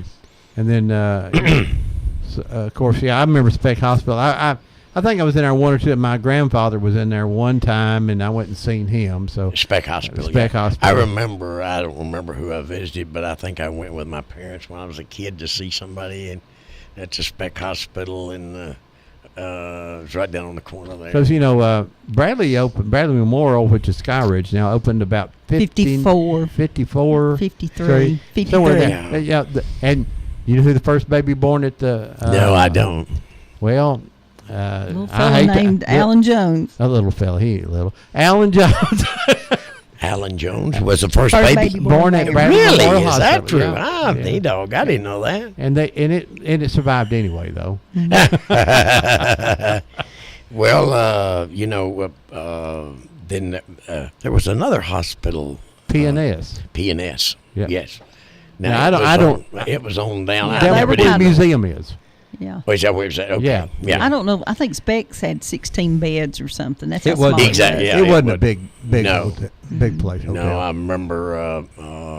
I just remember it was on the corner down there, and of course, I tell you, Cleveland is downtown. I'm so glad they've started revitalizing it, and my mom had a shop down there for about 50 years. What shop was that? She had the Haven of Beauty there on Central Avenue. Uh-huh. And she was Haven of Beauty. she had golly day. Now that was a hair shop. Yes, Yeah. yes, and then she had a place called the Clothes Boutique beside it for a while, and they, but Mom there, she did hair there Now, for Jeff Morlock has drawn a map of the downtown Cleveland, what it looked like in 1960. Is that right? Yeah. And he had companies like Ards, which I didn't know. Ards, I remember Ards. Oh yeah, Ards. And he come in and done a show and told us who ran each one of those and who they were and what they did. I'm going, it was just amazing. He's a walking encyclopedia. Yeah, I mean, there's so many things that I don't really remember. But I do remember Ards, and I remember Joe Bell's parents. They had a place called Lawson's downtown, Lawson's Fashions, and I remember Mr. Bell. He sure was a nice guy. They did a lot of business there. I imagine your mom had those women that showed up once a week to get their hair done Listen, one time a week. Religiously. Oh, I mean, some of those women that she fixed their hair for 20, 30, 40 years, as long as, and of course, it's just... a lot of Aquanet hairspray. Oh, yes, back then. That was the name of the game, I remember. And I just missed the beehive look. Oh, yes, absolutely. I remember that. The beehive, yeah. I mean, some of those beehives, 12 inches tall off top of Man, they really were. And, you wouldn't believe, it took her a long time to stack it all up there. I just don't know how you did it, but I was going, I don't know why you did it, but, but it was a fashion now. My mom is... she's 89 now, and she has Alzheimer's, and it's so sad. I keep my mind. If I didn't keep my mind, I guess it'd drive me nuts because Mom and I are always so close, and it's an ugly disease. My mom's going through the same thing right now. Oh, let me just tell you, and it's the most horrible, it's the most cruel thing, and of course, I just can't handle that. It's hard. You just have to do. Let me take just a moment here. Do we have a caller? Yes, we sure do. Go ahead. Hey, go ahead, caller. Oops. No, we don't. Now go ahead, Deb. Sandhill Days is going on today, tomorrow. We think that the point to go to would be Birchwood School. They'll drive you out in a van to see the 12,000 sandhill cranes, and there's even some hooping cranes and an eagle that's nested out in that area. Convertible party band will play tonight at Nolans from 9 to 1:30, and Charleston Historical Society will meet tomorrow at 3. And Laura Bryan Span's coming in from Middle Tennessee to talk about the Shiloh Church that used to be there close to where the park's at now, and the cemetery's still there. Hey, we got a caller. You can call us here at 614-5553. We're talking to Hoyt Clark today. Go ahead, caller. You're live on Old Town Cleveland. Yes, I was just calling in to make a statement to Mr. Clark. Okay. That little sister that you have, that you tried to give away to the neighbor lady, was born at Speck Hospital. I just don't think you're giving me enough airtime, but You tried to give her away to the neighbor. Yeah, that's another story of my life. Yeah, fact, when I was just a kid, my sister's younger than I am, and we lived on Walker Street, like I said, and Miss Franks was our neighbor, and my sister kept on crying, and Mom and Dad had gone somewhere, and not very far, I'm sure, but I was supposed to keep an eye on my sister. And so I took my sister. I said, Miss Franks, I want to give her this little girl, my sister, to you because I can't make her hush crying. And matter of fact, Miss Franks was the most precious lady in the world. She says, okay, so she just kept her until my mom got back, And Betty Brown, here in town now, that's Miss Franks's daughter. And she kids me about that every time I see her right today. yeah. Oh, sis, those are memories, baby. Well, I love you, dear. I love you very much, and you're a great big brother, and I just have to tell everybody on the air you are 6.5 years older tan me. So. Well, let me ask you a question now. Tell me something about Hoyt that he wouldn't want anybody to know. Oh, my. Oh, boy. Well, now, let me, before I say that, Ron, let me ask, Hoyt, did you want to take me out to eat anywhere, or, I'm ready for a bribe. Hey, the Bald-Headed Bistro is pretty expensive, too. That's it. That's exactly. My brother, as I said, is 6.5 years older than me. He's always been a great big brother. My parents both worked when we were young, and my brother would stay with me a lot in the summers when we weren't in school. And so one memory I have that stands out, and he might kill me for this, he would sneak and smoke when he was a young teenager. And one day we were in the den of our house, and he was sitting in my dad's recliner, and the fire from the cigarette fell, and he caught my dad's chair on fire. That's hard to explain. I do remember that, sis. I guess I tried to forget that, but I do remember that. So, what did Fred say when he got home? Oh, well, he always threatened him. He was always just going to beat him to death. But somehow or the other, my brother could always talk his way out of it, So.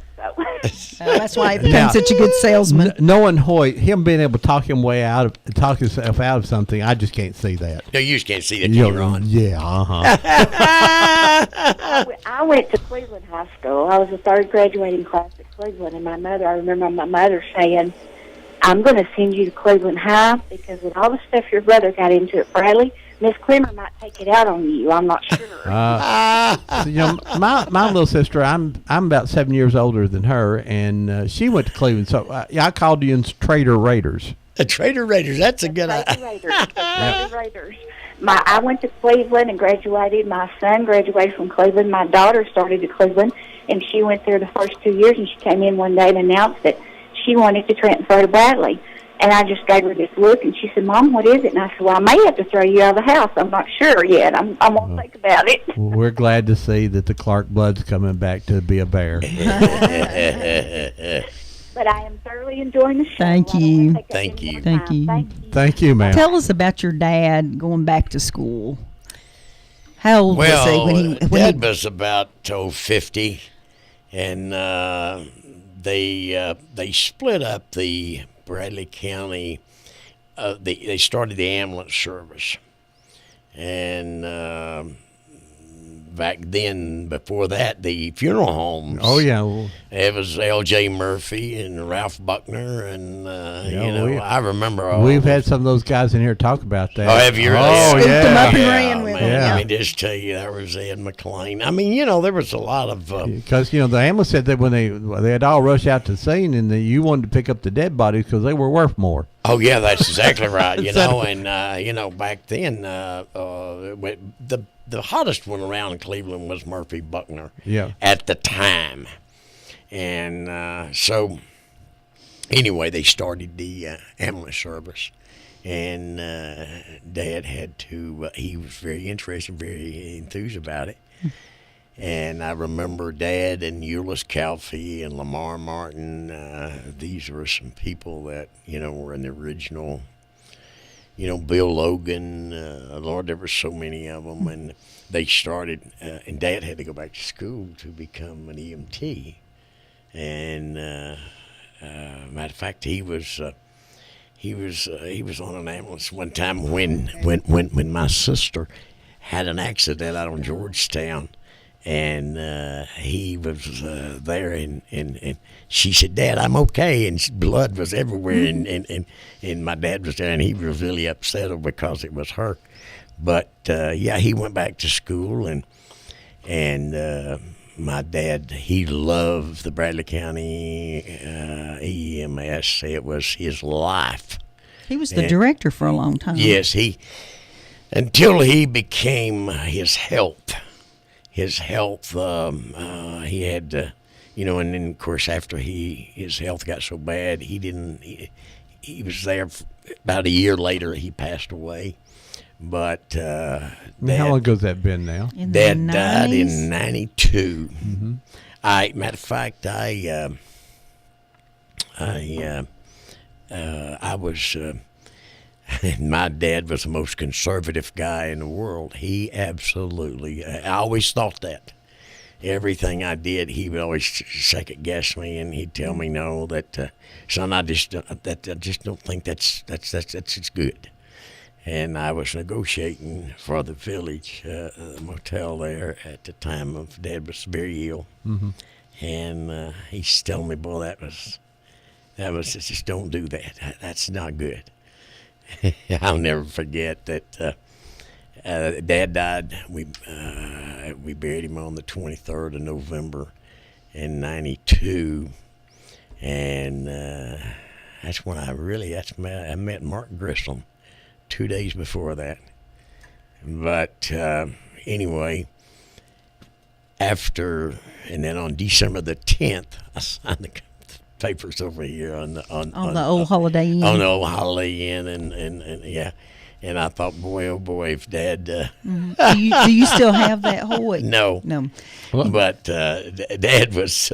I never dreamed that there'd be so much weekly hotel business as it is now. People living in the. A lot of people. See, you got a lot of transits, and you got a lot of people who work construction. They're here like with Walker and whatever they're here for, right. and this is home away from home, and they're here all week, and then service. they go home on the weekends. Right.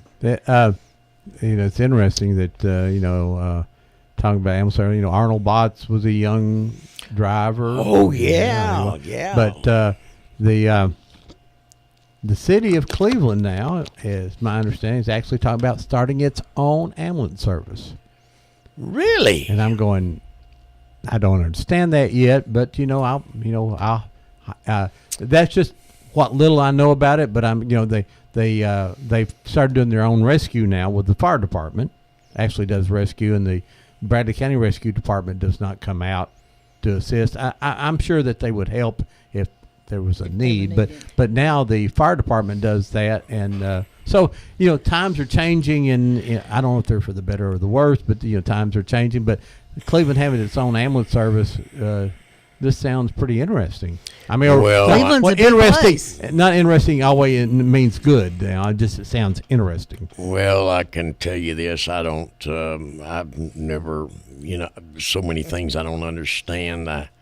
Why that we have to be separated. It costs us a lot of money to separate a lot of services and stuff through the years, and I think we need to work together in conjunction to save a lot of money and to work together. But I can tell you right now, Bradley County has got one of the best top rated in the state of Tennessee EMS emergency medical services in the state of Tennessee. And if I'm not mistaken, I think there's actually a paramedic on every ambulance now, maybe more than one. Yeah, and let me just tell you, my dad always he strived to make sure back in the day that that we had the best in the state, and we were. I mean, I think they got a lot of awards and stuff for being number one in this state. Mm-hmm. And Euless Calfee and Lamar Martin, those guys could confirm that. Right. But, of course, there was I know that, it's just like, there's some of the guys that are there now, like Danny Lawson. Danny's a good guy. Danny. Incredibly talented. Oh, absolutely. We are so blessed. I mean, this... and there's still a lot of guys that are there that that Dad brought in back. I mean, years ago, and they're really talented people. And this is if I'm in trouble and I want somebody's coming to help me, I want to make sure that they know what they're doing, and we're blessed in that field. We certainly are. And I want to mention, that the not complaining about the fire department being the rescue, because they do an excellent job. Oh, absolutely. They're very, very dedicated, and I have no problem with anybody who does it. It's just, we've got to make sure we do it on a very sound financially. And, and going from having a volunteer rescue who does an amazing job also to having one that is on duty all the time seems to be a smart way to do it, because the firemen are there and they're just available most of the time. So that's a good thing. Well, you're exactly right, and like of course we were so blessed to have and a lot of people I'm sure remember Emory Bryant. Yes. He was, this guy gave his life really to the rescue, and we had the best rescue units in probably the state of Tennessee. During that time, Emory, Morris Green. Oh, Morris Green, exactly. Another And Emory and these people. That's why Cleveland is like it is, and why we're so blessed to have had the history, the track record that Cleveland's got, because of people like this that gave up their time. They didn't get paid for it. They gave of themselves, and it's just remarkable that how blessed Cleveland has been. Hoyt, I wanted to talk a little bit about Reverend Littlefield. I know that you had some experiences with him. Oh, gee. Now, when he first started, he was over in a building that would now be where Lamb's Furniture or Easterly's. Do you remember him having church there? That may be before your time. No, I do not. I can just tell you I was 19 years old. And I'll never forget that man. He made such a bearing on my life that I was 19 and I had a Corvette Stingray. Woo! And you still had that too, I bet. I met this guy, and I went to meet him, and we went. He wanted me to go somewhere with him or take him somewhere. I forgot exactly how it was, and I got in the car. And he got in, and, they sit real low on the ground. And he looked at me, and he said, he was from Maine. And he said, "Oh, Brother Hoyt, we're just about sitting on the ground." I'll never forget that. That guy, he was one of the most inspirational figures in my entire life.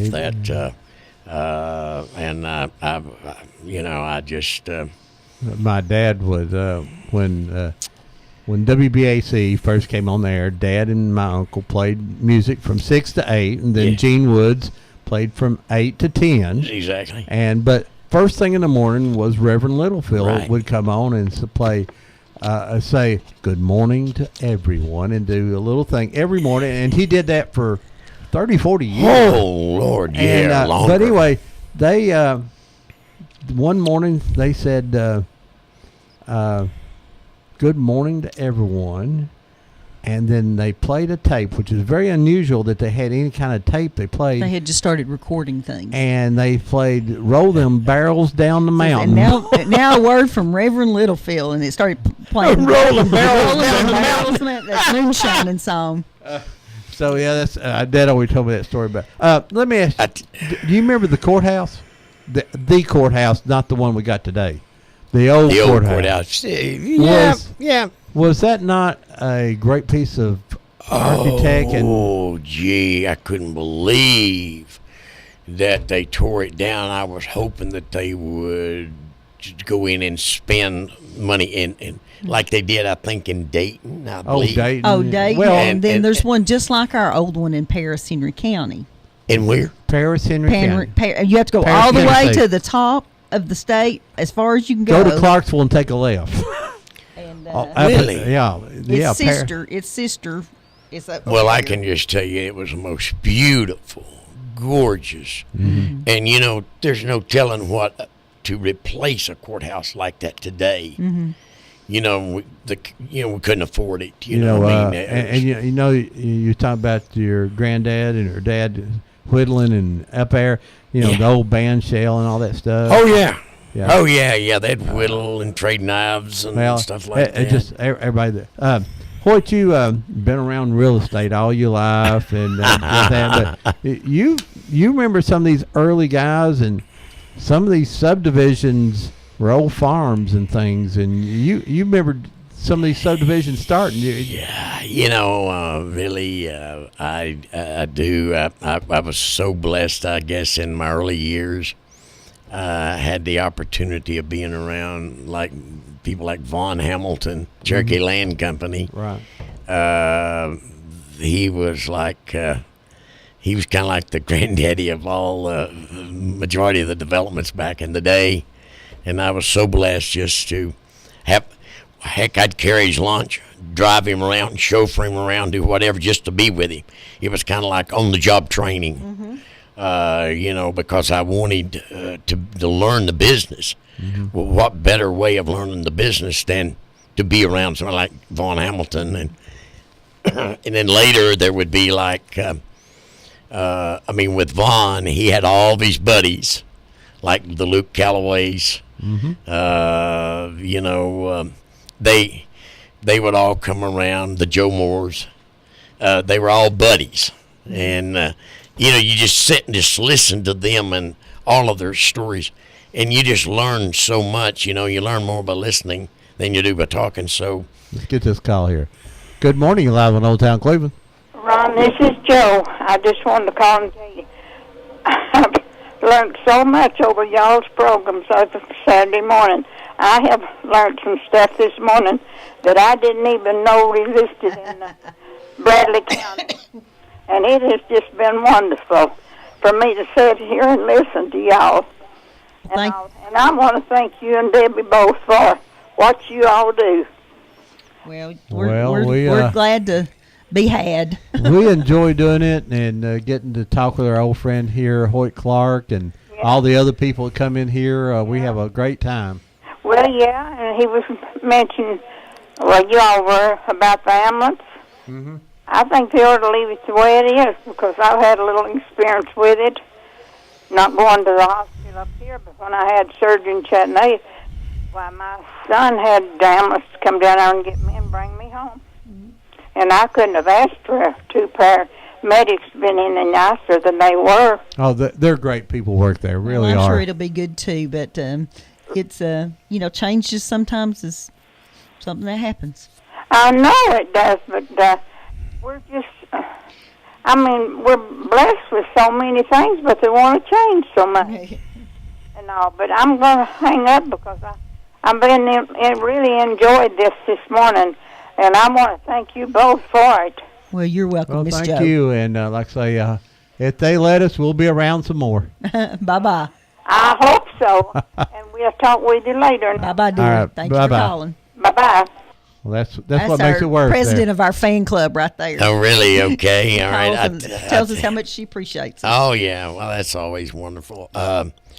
Yeah, but with those guys, heck, it just to be around them, and it was like because Von Hamilton was. He was one that developed so many. Who developed the houses down around Blythe Avenue? And I know that's probably before your time. Oh yeah, I don't have a clue. I don't. I know that Debbie Riggs has a map where they were mapping it off and showing all those Watauga Street and really it has all those Cherokee names and stuff on it. Yeah, I remember. Back out there where Eldridge Acres is now. That was the Nat Eldridge farm, and George, and then they had a son, Bud, and of course Bud died young with a massive heart attack, I think, and that was Eldridge Acres. Did they develop that themselves, the Eldridges? Oh yeah. Well, again, they used a lot of input from people like Von Hamilton. Well, now, things like what land do you remember that was just nothing, and all of a sudden now it's just covered now? Do you remember any farms or anything that just was nothing you went and looked at that are covered now? Oh, yeah, there's so many, Ron, really there is. Look at Matthews Farm, Yank Matthews Farm out there, Creek Bend. I mean, that was we used to keep my horse there. And Phil Matthews, Yank Matthews had a barber shop uptown. Yeah. Me and Bob Lomas, and Phil, we kept our horses out there. And we rode all of that, now, I mean, in J. Paul Hamilton's farm out there. I mean, all of that was nothing but fields back then. Hayes, Paul Hayes, which just became Hayes Heights. All of that now is just, it's nothing but. Developed. Oh, yeah, yeah. And they've even got on Free Will Road. You just look out there. I mean, you got the Beatty farm. Now it's all developed. You got the Decatur Huff farm. Both sides. I mean, it's all developed. Jim Sharp did that. I mean, there's just so much. The Lee farm. I mean, it just goes on and on and on. Now, the Lee farm's the one that has the Indian mound in the center of it. Right. But, I mean, it's just so much of it that back then, those days, though, heck, it was just farmland. Just big old farms. Well, I mean, if you go where Paul Huff is and where the Bradley, Bradley Square Mall. Right. That was just farmland. Not too long ago. In my ago. time. I mean, I was an adult when that became Exactly. Well, Paul see, Huff. like... well, yeah, absolutely. I think Paul Huff didn't come through till like 90 or 91. Oh yeah, obviously I was an adult already, and Paul Huff came through, and then Bradley Square come along, and I remember some guy, I can't remember, he lived in the greenhouse right up on top of the hill behind where Bradley Square Mall was. He owned all that, and then next thing you know, he's worth a lot of money. Well, see, I mean, it was just old farmland to him. Now it's worth money. Oh yeah, like Mrs. Neal, I think, owned that at the time. When they developed it, when they developed the Bradley Square. Oh, I didn't realize Miss Neal. I would have thought maybe Miss Hardwick did. No, Miss Neal. They owned. Well, I know that the part of that out there that she owned, because they had a huge big barn out there and stuff. Oh, I did not realize that. So then there was a Hardwick farm, of course, on out. But, yeah, that was where Don Ledford is now. What about the Walmart? Who owned that big farm there? And had T. Lloyd McLean. Yeah, it had the lake out in front of that house, yeah. T. Lloyd McLean, absolutely. There was a big lake there. And T. Lloyd was... was that a natural lake or a man-made lake? Do you know? No, I think it was a spring fed. Matter of fact, they had to Thailand spent a lot of money changing the contour of it. Well, and I think I've talked about this on the show before. See, that was one of the places that the Cherokees were housed because there were so many natural springs in that area. Oh yeah, and so that's another thing that needs it. But speaking of historical markers, do you remember the great big Jack Walker marker that was right there on the corner where Paul Huff is now. And it was on a big granite boulder, and it disappeared about the 60s sometime. About the size of a Volkswagen. I don't. I think the road got it. I think the road just buried it. I think it did too. Someone told us it had been moved to one of the car lots to be cleaned, and the plaque off of it got removed for cleaning, and it got lost, and so we don't know. But all that's there now is one of those historical markers up on and it's right next to the dumpster about Jack Walker, which really bothers me. Someday maybe when we start getting some markers put in, we'll check on getting that one. Is that moved in a more appropriate place where people can park and read it? Right. That's right there at the corner of Paul Huff and Keith Street. And Keith, okay, all right. Up where the church is for sale, right across from the. Oh yeah, right. I think okay. I know exactly what you're talking about now. Yeah, I understand that. And we still have vast amounts of that. farmland here, but it's disappearing little by little. Well, it is, and of course, the largest farm is to be developed, as everybody knows, is the Hardwick Farm. And God only knows, when that will happen. When that was going to happen, because I know that they got a lot of acres, a lot of acres out there. Unless you're actively the farming edge of it has been developed. Absolutely, yeah. I think that they've taken portions of it off, and developed that, and that's a good thing. Mm-hmm. But they've still got the bulk of the farm still left, and I think Sullins, I don't know who's in charge of it now, Joe Rogers, I don't know. Mm-hmm. But I know that there's still got a lot of acreage out there.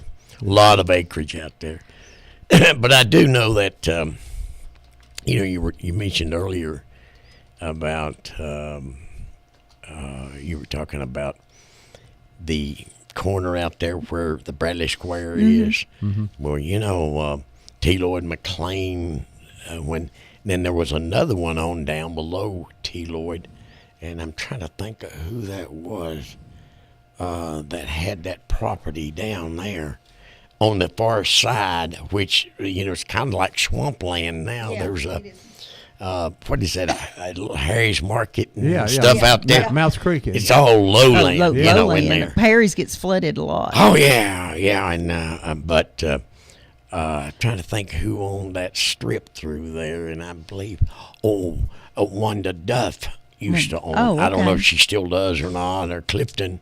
Mm-hmm. They owned that through there. I don't know, if they still do or not, but back in the day they did. What about out at the old golf course? Rolling Hills? I guess Rolling Hills. Rolling Hills. That was developed in the 60s. Yes, that was. Who developed that? That was developed by, there was several of them. Mr. Card, Bobby Card was in that. Mm-hmm.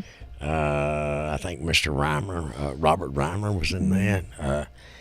I don't know exactly, but there was several involved in that, and they had their own sewer plant and everything in there. Yeah. Okay. Now, the Hoskins did a lot of land development, too, didn't they? Hoskins, oh, yeah, man, the Hoskins Land Company did a lot of developments, and Harris. Yeah. Don Harris and his dad. There's sold a lot. I don't know about developing. Yeah, but back in the day, those guys, Hoskins and Von Hamilton, like I said, and they probably did some of the biggest developments around here. Mm-hmm. I guess Jim Sharp has been one of the biggest developers. Oh yeah, Jim. Yeah, Jim came in and of course he's done some of the most beautiful developments. Jim does a first class job in developing, and if you look, you can drive in and you can know who develops real quick if he's got his name on it. I mean, it's just he's done a good job. He's done a great job, and he came to Cleveland to be principal. He was a Cleveland principal High of School. school. Yes, he was, and I remember when Jim came to Cleveland, and after he left Cleveland, they started a program called Title III, Mhm. an educational from the state or something. Federal money. And then Jim worked with them, and then he got into decided he's going to start developing, and of course, and has been extremely successful. And Probably better than the his. It pays a little bit better. I would say by far, but he's one thing about his success. He's always done a first class job, and Jim's just not going to put his name on it if it's not a first class job. And if you just, like I said, it's you see so many developments go in and they're just they just hurry right quick to sell it out. Well, then you drive into one of Sharp developments and you say, "This has got Jim Sharp's signature on it." Let me. I know that you have dwelled around a little bit and have in hotels, I believe, may have been some of and you've done some of that. Tell us a little bit about your hotel adventures. Oh Lord! But now remember, this is a family show. Not what about him owning them, not the other parts. Now, I tell you, Ron. Yeah, we've been blessed in that area. I got in hotel business. I guess in back around 79, 80, and it's we just decided that. It's been a very interesting, exciting business, I can tell you that. But then we started, and then later we just, I love to, talk about like Sevierville and Gatlinburg and Pigeon Forge area. I mean, it's that's probably in the late 70s. All there was in Pigeon Forge was a little policeman going to stop you and give you a ticket for going through there fast on that 2-lane road. And there was nothing but little mom and pop places. Well, in the early '80s, it was about the same. It was. The World's Fair changed it. The World's Fair, Dollywood. yeah, and a lot of people, was going to get rich in the World's Fair, and it didn't happen. But anyway, the hotel business has been very good to us. And do you still own properties? No. We got out of the hotel business in the late 90s. And then what were some of the properties you did? We used to have the Skyland, Gatlinburg. We had the Gatlinburg Lodge. We had the Rocky River, the River Breeze. The hotel business was very good to us, and we're very blessed. Now, has that industry changed a lot? I mean, has it got the big box store thing like you can't compete? Mom and pops can't compete with Walmart, or is that industry changed? No, you can't anymore. It used to be. You're exactly right, Ron. I mean, it's you got to have those major flags, and you got to have the reservation system. Right. You can't. Used to be. You had the mom and pop. We would have. We'd go in there and buy a hotel, and we just operated as an independent because you knew you were going to fill up. It didn't make a difference. And but now it's so competitive that you've got to have a major flag if you're gonna stay in the running and be very successful because it's so competitive. And people have it. With the internet now, they book it long before they ever get there. And exactly. I remember the days when we'd drive through town and stop and say, well, there's a sign that says vacancy, and you'd pull in. Yeah, right. You don't have quite as much of that anymore. No, and I remember when my kids were all going to Cleveland High, and we had the hotels up there, and we just seeing your previous guest here, Dwayne, brings back a lot of old memories. My boys were always active, and the girls were always active in different things, and they would take their whole team and stuff and go to one of our hotels in Gatlinburg for the whole weekend. And I just enjoyed, and I see them today. Occasionally I'll bump into somebody and they'll say, "Oh, Mr. Clark, we had the most fun up there," but that was just part of it, What's the craziest thing happens in the hotel business?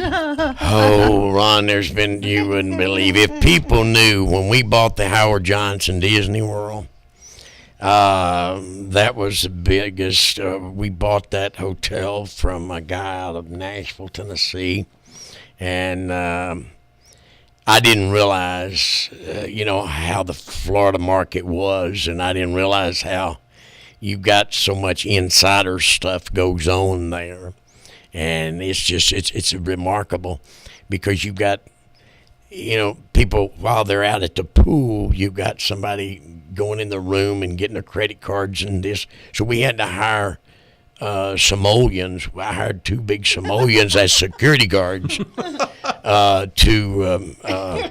and they were there.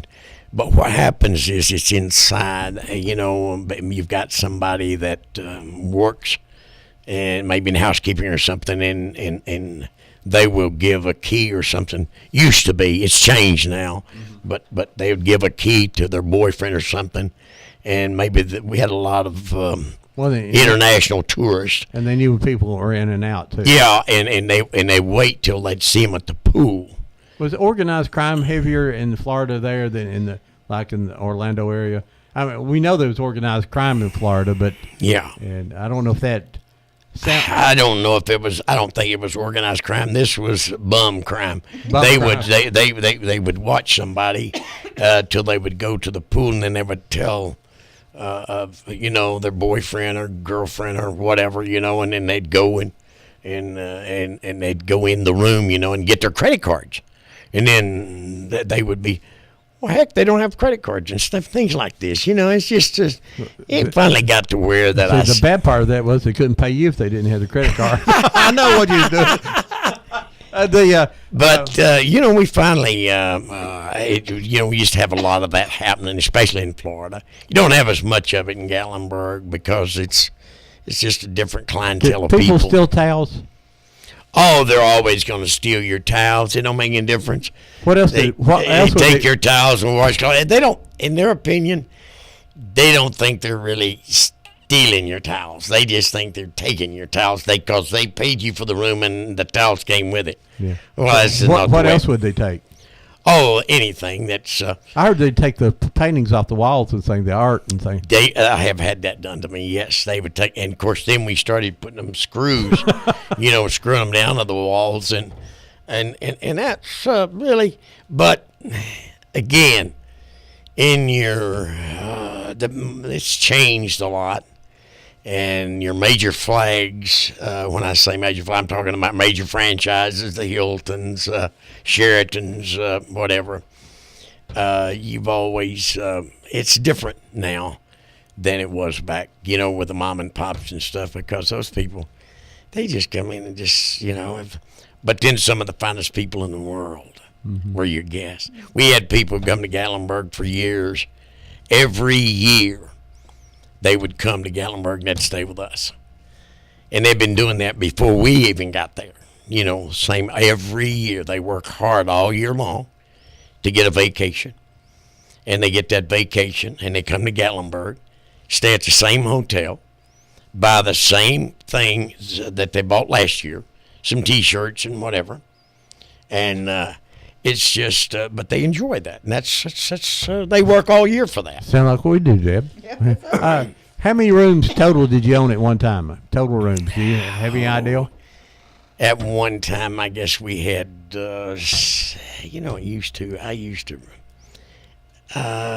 had about a little over 1,200. Okay. Yeah, at one time, yeah.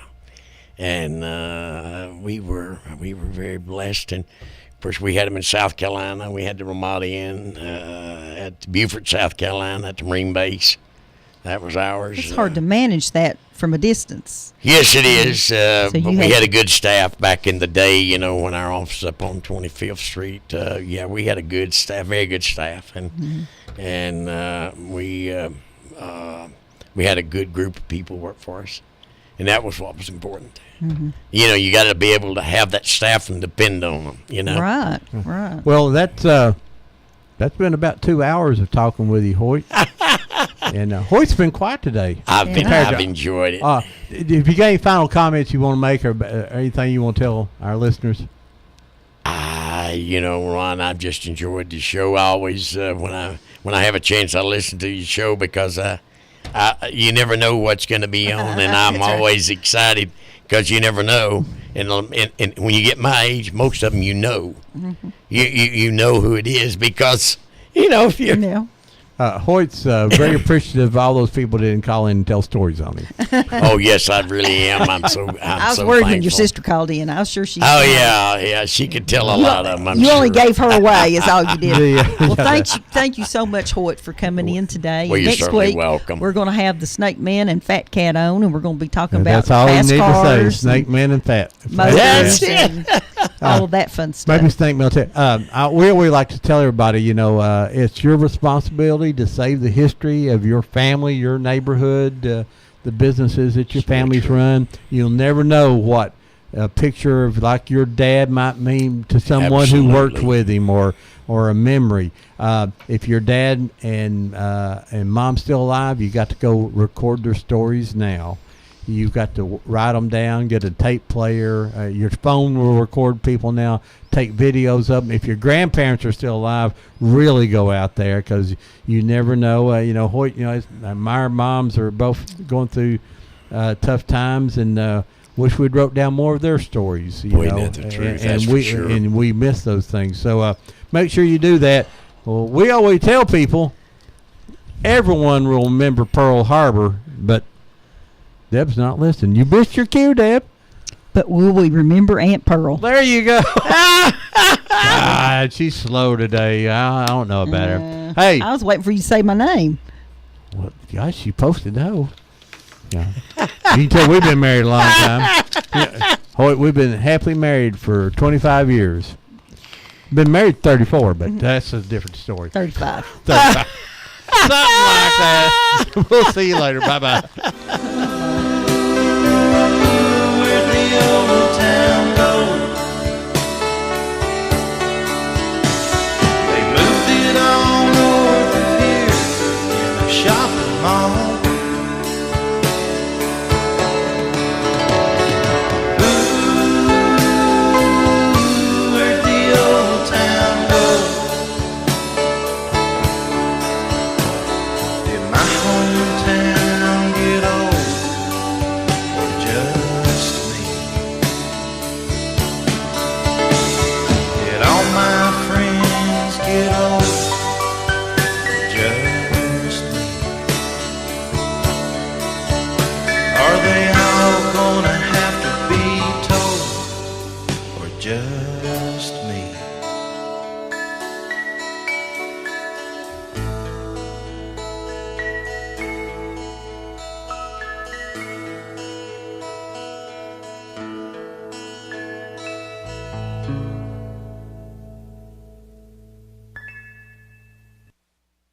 You are listening to WOOP-LP, Cleveland, Tennessee. WOOP FM is a broadcasting service of the Traditional Music Resource Center, and we play America's original music.